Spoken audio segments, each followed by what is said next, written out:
আজকে আপনাদের সাথে যে বইটি নিয়ে কথা বলবো সেটি স্বয়ম্ভু সেনের দ্বিতীয় রহস্য কাহিনী কথাকলি কোথায়, লেখক অভিষেক চট্টোপাধ্যায়। স্বয়ম্ভু সেনের প্রথম কাহিনী ম্যাও, এটির ডিটেল রিভিউ আমার চ্যানেলে আছে। আমি বোধহয় 2-3 সপ্তাহ আগেই দিয়েছিলাম। দুটো বই আমি একসাথে সংগ্রহ করেছিলাম। ওই বইটির রিভিউটা আমি এই ভিডিওর আই বাটনে দিয়ে রাখবো এবং ডেসক্রিপশনেও দিয়ে রাখবো। আই বাটনটা আপনাদের স্ক্রিনের ডান দিকের উপরের কোণে পেয়ে যাবেন, ওখান থেকেও দেখতে পারেন বা ডেসক্রিপশন থেকেও লিঙ্কটা পেয়ে যাবেন।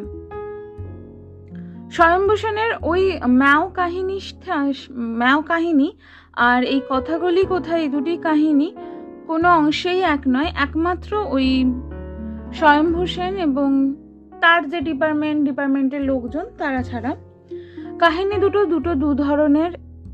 কথাকলি কোথায় এই কাহিনীটায় কথাকলি মেয়েটি একজন সমাজের এমএলএর মেয়ে, সে হঠাৎ হারিয়ে যায় এবং তাকে খুঁজে আনার দায়িত্ব পড়ে স্বয়ম্ভু সেনের ওপর। সেই নিয়েই কাহিনীটা। বুকলুক থেকে প্রকাশিত, এটা এই বছরের বইমেলাতেই প্রকাশ হয়েছে। জানুয়ারি যে বইমেলাটা হয় কলকাতা বুক ফেয়ার, সেখানে। এর মুদ্রিত মূল্য 450 টাকা। 450 টাকা। Total page 256। বইটির মাঝে মাঝে এরকম ছবি আছে, অলংকরণ আছে, যার ফলে একঘেয়েমি লাগে না পড়তে পড়তে। বইটি লেখক অগণিত স্বয়ম্ভু প্রেমী এবং অপ্রেমীদের মানে উৎসর্গ করেছেন এবং আমি অবশ্যই স্বয়ম্ভু প্রেমীর মধ্যে পড়ি।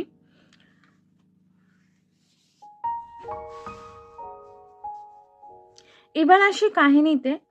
কথাকলি একটি মেয়ে যার উচ্ছৃঙ্খল জীবনযাপন, যেরকম হয় যাদের আমরা বলি যে বড় লোকের বিগড়ে যাওয়া ছেলে মেয়ে, ওরও সেরকমই ব্যাপার, বিগড়েই যাওয়া। কিন্তু কথাগুলির একটা জিনিস ভালো ছিল, সেটা হলো ওর মন খুব ভালো ছিল এবং ও অন্যদের ভাবতো। যেমন একটা উদাহরণ দিয়ে বলি, যে ওদের কলেজের বাইরে একদিন একজন বৃদ্ধ লোক আর কি ভিক্ষা করছিলেন, তার স্ত্রীর ওষুধ শেষ হয়ে গেছে, অসুস্থ স্ত্রী, ওষুধ এবং ইঞ্জেকশন, কেউ যেন হেল্প করে, মানে ওরা মানে স্টুডেন্টরা যাতে হেল্প করে ওই ওষুধগুলো কিনতে। এবং সবাই যেটা হয় আর কি আজকালকার দিনে, মানে যার সত্যি দরকার সে যত না হেল্প পায়, তার থেকে ঠক বুজরুগিরা আগে পায়, বা সে তাদের সংখ্যা এত বেশি যে সত্যিই যাদের হেল্প প্রয়োজন এই ধরনের ফিনান্সিয়াল দিক থেকে, তারা সেভাবে হেল্প পায় না।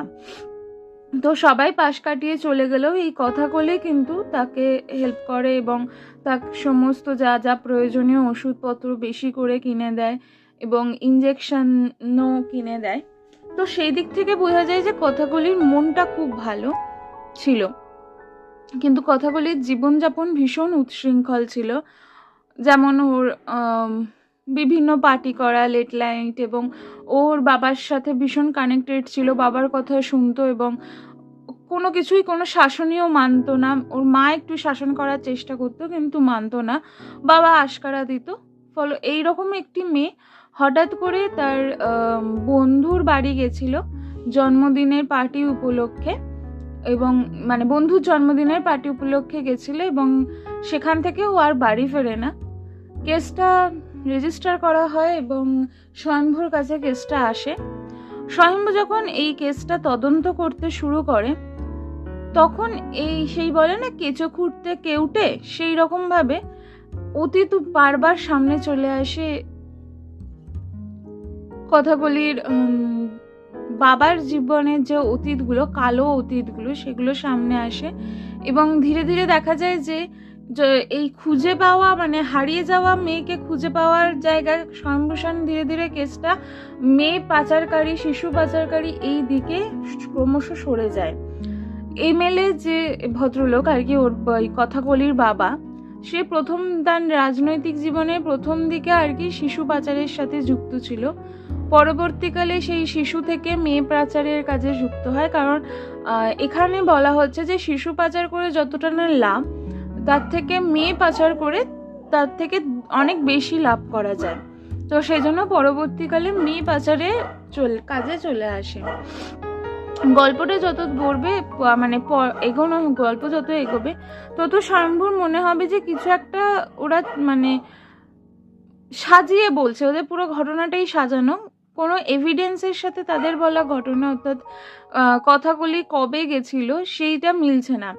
মেনলি দেখা যাচ্ছে যে ওরা বলছে যে আজকে বুধবার, আজকে রাতে ও বন্ধুর জন্মদিনে গেছিল, কিন্তু ওরা স্বয়ম্ভুরা বারবার প্রমাণ পাচ্ছে যে না, মঙ্গলবার রাতে গেছিল। এইরকম একটা দিনের আর কি 24 ঘন্টার হিসেব ওরা পাচ্ছে না। এরা বলছে না বুধবার, ওরা বলছে না মঙ্গলবার। এবং কাজের লোক এবার যেটা হচ্ছে যে পুলিশদের ওপর বা এই বিভিন্ন আমলাদের ওপর যেটা সমস্যা হয় সেটা হলো এই পলিটিক্যাল পাওয়ারের সমস্যা। পলিটিক্যাল পাওয়ারের চাপ দিচ্ছে। স্বয়ম্ভু ব্যাপারটাকে তলিয়ে যত মানে কেসটাকে শেষ করার চেষ্টা করছিল, কিন্তু সেটা হয় না। বারবার ওপরওয়ালা থেকে চাপ আসে যে না, মেয়ে খুঁজে পাওয়া যাচ্ছে না, এতদিন হয়ে গেল মেয়েকে খুঁজে দিচ্ছে না। এই বিভিন্ন চাপ কাটিয়ে কি করে স্বয়ম্ভু বেরিয়ে আসে এবং কেসটা সলভ করে সেটাই দেখার। এবং শিবাঙ্গীও যোগ্য সঙ্গত দেয়। উপন্যাসটা নিয়ে আমার বলার কিছু নেই। ম্যাও যতটা সুন্দর, আমি বলবো ম্যাওর চেয়েও এই উপন্যাসটা আরও আমার বেশি ভালো লেগেছে।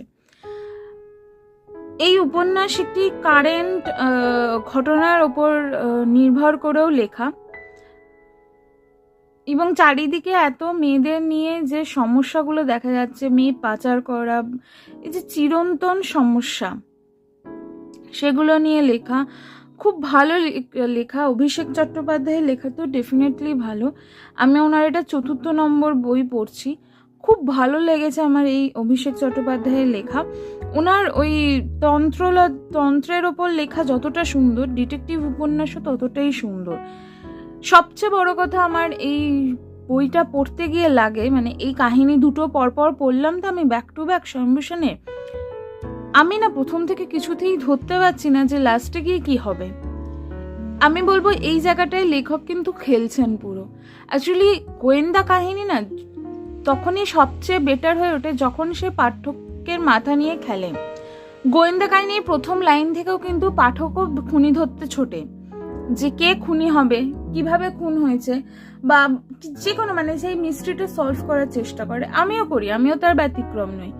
ঠিক যেমন ভাবে ম্যাওয়ের ক্ষেত্রেও আমি এই লেখকের সাথে সাথেই বুঝেছি, স্বয়ম্ভূর সাথে সাথেই বুঝেছি, তার আগে বুঝতে পারিনি বা কোনো মাথাতেই আসেনি কে হতে পারে, কি প্লট হতে মানে কিভাবে মারতে পারে, অ্যাকচুয়ালি প্লট না মার্ডার কিভাবে করছিল, কথাগুলি কোথাতেও তাই আমি বুঝতেই পারিনি কি হচ্ছে না হচ্ছে। সমস্তটাই বইয়ের ফ্লোতে পড়েছি, এবং এত সুন্দর লেখা, এত টান টান উত্তেজনা জমাটি লেখা যাকে বলবো, আমার তো ভীষণ ভালো লেগেছে এই উপন্যাসটা। আমি তো বলবো যে আপনারাও পড়ুন। আমার হাই রেকমেন্ডেশন রইল যে ম্যাও এবং কথাকলি কোথায় দুটোই পড়ুন। পরপর পড়তে হবে এমন কোনো কথা নেই, যেটা আগে পাচ্ছেন সেটাই পড়ে ফেলুন। কিন্তু খুব সুন্দর লেখা, আমার খুব ভালো লেগেছে। মানে অনেক দিন পর এমন ডিটেকটিভ স্টোরি পড়ে খুব ভালো লাগলো। অ্যাকচুয়ালি আমার কি হয়েছে, ডিটেকটিভ স্টোরি পড়ে পড়ে না, মানে ছোটখাটো স্টোরি আমিই প্রথমে বুঝে যাই ডিটেকটিভ স্টোরিগুলো, কিন্তু এই যে আমি অবধি মানে বুঝতে পারছি না, এই যে আমার মধ্যেও যে একটা মিস্ট্রি খেলা করে যাচ্ছে, আমারও যে হরমোন লস হচ্ছে, সেই জিনিসটা আমার কিন্তু খুব ভালো লেগেছে। আমার টান উত্তেজনাটা, মানে কি হয় এরপরে কি হবে, এবং আনপুট ডাউনেবল বুক, যেটা সবচেয়ে ভালো জিনিস, যে একবার ধরলে কিন্তু রাখতে ইচ্ছা করবে না, সবসময় মনে হবে যে কিভাবে কি মানে এরপরে কি হবে। যারা মোটামুটি যে আমার চ্যানেলটি ফলো করেন তারা জানেন যে আমার প্রীতম বসুর লেখা খুব ভালো লাগে, উনি আমার খুব পছন্দের একজন লেখক। আমি যেটা বুঝতে পারছি যে অভিষেক চট্টোপাধ্যায়ও কিন্তু আমার পছন্দের তালিকায় নিজের জায়গা ক্রমশ ওপরের দিকে নিয়ে যাচ্ছেন আর কি। মানে ক্রমশ উনি আমার কাছে আমার একজন প্রিয় লেখক হয়ে উঠছেন। মৃত জ্যোৎস্নার পারে, 13 নম্বর ফ্লোর, ম্যাও, কথাকলি কোথায়, 4টে পড়ে ফেললাম এবং ওনার অন্যান্য সমস্ত লেখাগুলো পড়ার আমার খুব ইচ্ছা আছে।